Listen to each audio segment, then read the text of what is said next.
Hi ಎಲ್ಲರಿಗೂ ಶುಭೋದಯ. ಇವತ್ತು ಬೆಳಗಾಂ ಚುಮರಿ ಇದು. ಆ್ಯಕ್ಚುಲಿ ನಮ್ಮ ಕಡೆ ಎಲ್ಲ ಟೊಳ್ಳು ಚುಮರಿ ಇರುತ್ತೆ, ಹೌದಾ? ಇದು ಗಟ್ಟಿ ಚುಮರಿ, ಬೆಳಗಾವಿ ಚುಮರಿ ಅಂತ ಹೇಳ್ತಾರೆ. ಈ ಬೆಳಗಾಂ ಚುಮರಿದು ಬೆಳ್ಳುಳ್ಳಿ ಬೆಳ್ಳುಳ್ಳಿ ಮಂಡಕ್ಕಿಯನ್ನು ಮಾಡ್ತಾ ಇದ್ದೀನಿ. ಇವತ್ತು ನಾರ್ಮಲ್ ಬೆಳ್ಳುಳ್ಳಿ ಏನು ಚುಮರಿ ಮಾಡ್ತೇವಲ್ಲ ಅದರಲ್ಲಿ ಸ್ಪೆಷಲ್ ಒಂದೇದ್ದು ಅಂತ ಹೇಳಿದ್ರೆ ಬೆಳಗಾಂ ಚುಮರಿ ತೊಗೊಂಡಿದ್ದೀನಿ. ಇನ್ನು ಎರಡನೇ ಸ್ಪೆಷಲ್ ಇಂಗ್ರೀಡಿಯೆಂಟ್ ಅಂತ ಹೇಳಿದ್ರೆ ಸಾಬುದಾನ ತೊಗೊಂಡಿದ್ದೀನಿ, ಹೌದಾ? ಸಾಬುದಾನನು ಶೇಂಗಾ ಜೊತೆ ಕರ್ದು ಮಿಕ್ಸ್ ಮಾಡ್ತೀನಿ. ಹಾಗಾಗಿ ಇವತ್ತಿನ ನಮ್ದೇನಿದೆ ಬೆಳ್ಳುಳ್ಳಿ ಚುಮರಿ ಸ್ವಲ್ಪ ಸ್ಪೆಷಲ್ ಇದೆ ಅಂತಲೇ ಹೇಳ್ಬೋದು ಅಲ್ವಾ? ಎಸ್, ಬೇಕಾಗಿರೋ ಇಂಗ್ರೀಡಿಯೆಂಟ್ಸ್ ನೋಡೋಣ. ಕರಿಬೇವನ್ನು ಇಲ್ಲಿ ಹೆಚ್ಚಿಟ್ಕೊಂಡಿದ್ದೀನಿ. ಒಣ ಮೆಣಸಿನ್ಕಾಯಿ ಇದೆ, ಅದನ್ನು ಒಂದರಲ್ಲಿ 2 ಅಥವಾ 3 ಕಟ್ ಮಾಡಿಟ್ಟಿದ್ದೀನಿ. ಸಾಬುದಾನಿ ಇದೆ, ಶೇಂಗಾ ಇದೆ 1 ಬೌಲು, ಇನ್ನು ಬೆಳ್ಳುಳ್ಳಿ ಇದೆ. ಇದನ್ನು ಬೆಳ್ಳುಳ್ಳಿ ನಾವು ಜಜ್ಜಬೇಕು. ಇನ್ನು ರುಚಿಗೆ ತಕ್ಕಷ್ಟು ಉಪ್ಪು ಇದೆ, ಅಚ್ಚ ಖಾರದ ಪುಡಿ, ಅರ್ಶಿನ ಪುಡಿ. ಇಲ್ಲೇ ಒಣ ಮೆಣಸು ಸ್ವಲ್ಪ ಇರೋದ್ರಿಂದ ಅಚ್ಚ ಖಾರದ ಪುಡಿಯನ್ನು ಜಸ್ಟ್ 1 ಸ್ಪೂನ್ ತೊಗೊಂಡಿದ್ದೀನಿ ನಾನು, ಹೌದು. ಇನ್ನು ಲಾಸ್ಟ್ ಸೇರಿಸಲಿಕ್ಕೆ ಇದು ಸಕ್ಕರೆ ಮತ್ತು ಪುಟಾಣಿ ಪುಡಿಯನ್ನು ಇಲ್ಲಿ ಮಾಡಿಟ್ಟಿದ್ದೀನಿ, ಹೌದಾ? ಇಷ್ಟು ಇಂಗ್ರೀಡಿಯೆಂಟ್ಸ್ ರೆಡಿ ಇದೆ. ಮಾಡೋ ವಿಧಾನವನ್ನು ಈಗೇನು ಮಾಡೋಣ ನಾವು ನೋಡೋಣ. ಎಸ್, ಮಾಡುವ ವಿಧಾನವನ್ನು ನೋಡೋಣ. ಇಲ್ಲಿ ಎಣ್ಣೆ ಕಾಯ್ಲಿಕ್ಕೆ ಇಟ್ಟಿದ್ದೀನಿ ನಾನು. ಫಸ್ಟು ಈ ಸಾಬುದಾನವನ್ನು ಎಣ್ಣೆಯಲ್ಲಿ ಏನು ಮಾಡ್ತೀನಿ, ಡೀಪ್ ಫ್ರೈ ಮಾಡ್ತೀನಿ, ಹೌದಾ? ಇದು ಒಳಗಡೆ ಹಸಿ ಎಲ್ಲ ಹೋಗಬೇಕು. ಹಾಗೆ ಚೆನ್ನಾಗಿ ಇದನ್ನ ಏನು ಮಾಡಬೇಕು, ನಾವು ಲೋ ಫ್ಲೇಮಲ್ಲಿ ಕ್ಲೀನಾಗಿ ಡೀಪ್ ಫ್ರೈ ಮಾಡಬೇಕು. ಗೋಲ್ಡನ್ ಕಲರ್ ಬರೋ ತನಕ ನಾವು ಇದನ್ನು ಎಣ್ಣೆಯಲ್ಲಿ ಡೀಪ್ ಫ್ರೈ ಮಾಡಿದ್ವಿ ಅಂತ ಹೇಳಿದ್ರೆ ಒಳಗಡೆ ಒಂದು ಚೂರು ಹಸಿ ಉಳಿದ ಏನಾಗುತ್ತೆ, ಇದು ಚೆನ್ನಾಗಿ ಕ್ರಿಸ್ಪಿಯಾಗಿ ಬರುತ್ತೆ, ಹೌದಾ? ಇಷ್ಟು ದೊಡ್ಡದಾಗಿ ಚೆನ್ನಾಗಿ ಅರಳುತ್ತೆ. ಇದು ಲೋ ಫ್ಲೇಮಲ್ಲೇ ನಾವು ಇದನ್ನು ಏನು ಮಾಡಬೇಕು, ಡೀಪ್ ಫ್ರೈ ಮಾಡ್ಕೋಬೇಕು.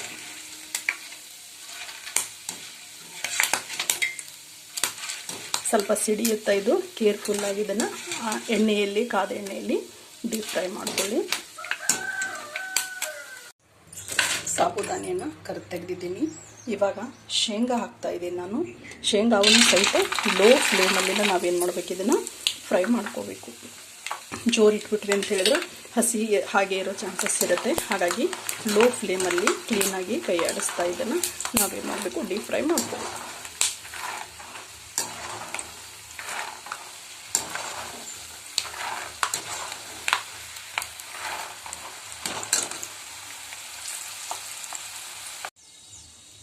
ಶೇಂಗಾ ಮತ್ತು ಸಾಬುದಾನಿ, ಹೌದಾ?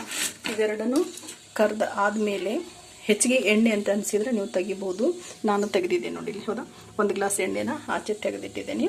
ಉಳಿದಿರೋ ಸ್ವಲ್ಪ ಎಣ್ಣೆಗೆ ಈಗ ನಾನು ಏನು ಮಾಡ್ತಾ ಇದ್ದೀನಿ, ಸಾಸಿವೆ ಮತ್ತು ಜೀರಿಗೆನ ಸೇರಿಸ್ತಾ ಇದ್ದೀನಿ. ಮತ್ತು ಒಣ ಮೆಣಸಿನ್ಕಾಯಿ, ಹೌದಾ? ಒಣ ಮೆಣಸಿನ್ಕಾಯಿ ಕರ್ದು ಏನಿತ್ತಲ್ಲ ಅದನ್ನು ಸೇರಿಸ್ತಾ ಇದ್ದೀನಿ.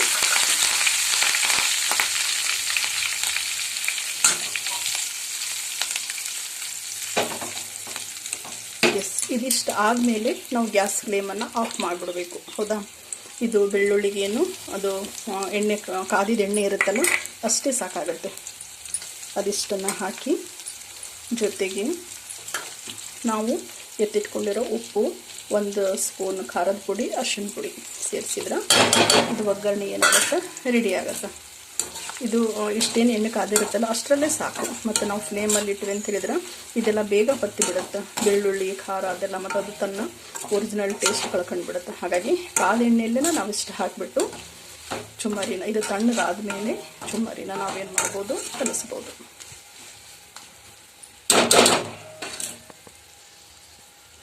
ಎಸ್, ಫ್ಲೇಮ್ ಆಫ್ ಮಾಡಿದ್ದೀನಿ, ಹೌದಾ? ಆದರೂ ನೋಡಿ ಅಷ್ಟೇ ಬಿಸಿಯಲ್ಲೇನೋ ಅದು ಚೆನ್ನಾಗಿ ಫ್ರೈ ಆಗ್ತಾ ಇದೆ.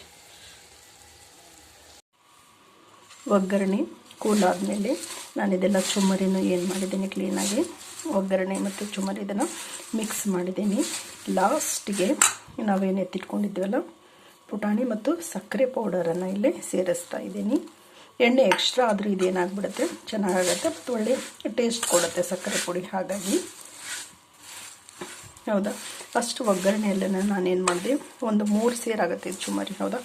3 ಸೇರು ಚುಮ್ಮರಿ ಕಲಿಸ್ಬಿಟ್ಟು ಇನ್ನೂ ಇಷ್ಟು ಒಗ್ಗರಣೆ ಇದೆ ಎತ್ತಿಟ್ಟಿದ್ದೇನೆ, ಹೌದು? ಪೇಪರ್ ಅವಲಕ್ಕಿ ಏನಾದರೂ ಇದ್ದರೆ ಅದನ್ನು ಬಿಸಿಲಿಗೆ ನೀವು ಒಣಗಿಸಿ ಅದನ್ನು ಸಹಿತ ಇದೇ ಒಗ್ಗರಣೆಯಲ್ಲಿ ಏನು ಮಾಡ್ಬೋದು, ಕಲಿಸ್ಬೋದು. ಇಷ್ಟು ಚೆನ್ನಾಗಿ ಬಂತು. ನಮ್ಮದೇನಾಯಿತು, ಬೆಳಗಾಂ ಚುಮ್ಮರಿ ರೆಡಿ ಆಯಿತು. ಬೆಳ್ಳುಳ್ಳಿ ಚುಮ್ಮರಿ, ಬೆಳಗಾಂ ಚುಮ್ಮರಿದು ಮಾಡಿದ್ದೀನಿ. ಸಲ ಗಟ್ಟಿ ಇತ್ತು, ಹೌದು? ತುಂಬ ಕ್ರಿಸ್ಪಿನೂ ಇದೆ. ನಾರ್ಮಲ್ಲಾಗಿ ಪೊಳ್ಳು ಚುಮರಿ ನಾವು ಮಾಡಿರ್ತೇವೆ, ಹೌದಾ.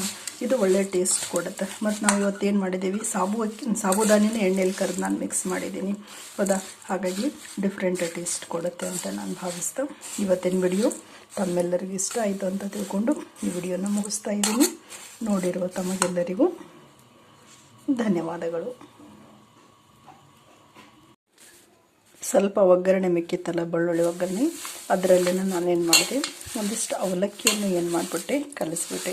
ಒಗ್ಗರಣೆ ಹಾಗೆ ಇಟ್ಟರೆ ಇದಾಗ್ಬಿಡುತ್ತೆ. ಅದು ಸ್ವಲ್ಪ ಅವಲಕ್ಕಿನ ಬಿಸಿಲಿಗೆ ಇಟ್ಟಿದ್ದೆ, ಅದು ಕ್ಲೀನಾಗಿ ಇಷ್ಟು ಅವಲಕ್ಕಿ ಮತ್ತು ಚುಮ್ಮರಿ, ಅದು ಅದೇ ಒಗ್ಗರಣೆಯಲ್ಲೇನ ಸೇಮ್ ಒಗ್ಗರಣೆಯಲ್ಲಿ ಬೆಳ್ಳುಳ್ಳಿ ಒಗ್ಗರಣೆ ಏನು ಮಾಡಿದ್ನಲ್ಲ ಅದರಲ್ಲಿ ಚುರುಮರಿ ಜೊತೆಗೆ ಇಷ್ಟೊಂದು ಅವಲಕ್ಕಿನ ಸಹಿತ ಏನು ಮಾಡಿಬಿಟ್ಟೆ, ನಾನು ಇವಾಗ ಇದನ್ನು ಕಲಿಸ್ಬಿಟ್ಟೆ, ಹೌದಾ. ಒಂದು ಚೂರು ಒಗ್ಗರಣೆ ಮಾಡಿದೆ ಅಂತ ಹೇಳಿದ್ರೆ ಎಷ್ಟೆಲ್ಲನೂ ಏನಾಗುತ್ತೆ, ಹೆಲ್ಪ್ ಆಗುತ್ತೆ. ಸಡನ್ನಾಗಿ ಯಾರಾದರೂ ಗೆಸ್ಟ್ ಬಂದರೆ ಅಥವಾ ಈವ್ನಿಂಗ್ ಸ್ನ್ಯಾಕ್ಸಿಗೆ ಅಥವಾ ಉಪ್ಪಿಟ್ಟು ಏನಾದರೂ ಮಾಡಿದರೆ, ಉಪ್ಪಿಟ್ಟು ಜೊತೆ ಒಳ್ಳೆ ಕಾಂಬಿನೇಷನ್. ಉಪ್ಪಿಟ್ಟು ಮಿರ್ಚಿ ಅಂತೂ ತುಂಬ ಚೆನ್ನಾಗಾಗುತ್ತೆ, ಹೌದಾ. ಹೀಗೇನೋ ಸೈಡ್ ಡಿಶ್ ಈವ್ನಿಂಗ್ ಸ್ನ್ಯಾಕ್ಸ್ ಪ್ರತಿ ಸಲ ಹೊರಗಡೆದು ಏನಾದರೂ ತಿನ್ನೋದು ಬದಲಿ ಮನೆಯಲ್ಲಿ ನಾವು ಈ ಥರ ಮಾಡಿರ್ತೀವಿ ಅಂತ ಹೇಳಿದ್ರೆ ಏನಾಗುತ್ತೆ, ತುಂಬ ಹೆಲ್ಪ್ ಆಗುತ್ತೆ, ಹೌದಾ. ಒಂದ್ಸಲ ಬೆಳ್ಳುಳ್ಳಿ ಒಗ್ಗರಣೆ ಮಾಡಿದ್ವಿ ಅಂತ ಹೇಳಿದ್ರೆ ಅದರಲ್ಲಿ ಚುಮ್ಮರಿ, ಅವಲಕ್ಕಿ ಈ ಥರ ಎಲ್ಲವನ್ನು ನಾವೇನು ಮಾಡ್ಬೋದು, ನೀಟಾಗಿ ಮಿಕ್ಸ್ ಮಾಡಿ ಇಡ್ಬೋದು, ಹೌದಾ. ತುಂಬ ಟೇಸ್ಟ್ ಇರುತ್ತೆ. ಈ ರೆಸಿಪಿನ ಒಂದ್ಸಲ ಟ್ರೈ ಮಾಡಿ ಅಂತ ಹೇಳ್ತಾ ಇವತ್ತಿನ ವಿಡಿಯೋನ ಮುಗಿಸ್ತಾ ಇದ್ದೀನಿ. ನೋಡಿರುವ ತಮಗೆಲ್ಲರಿಗೂ ಧನ್ಯವಾದಗಳು.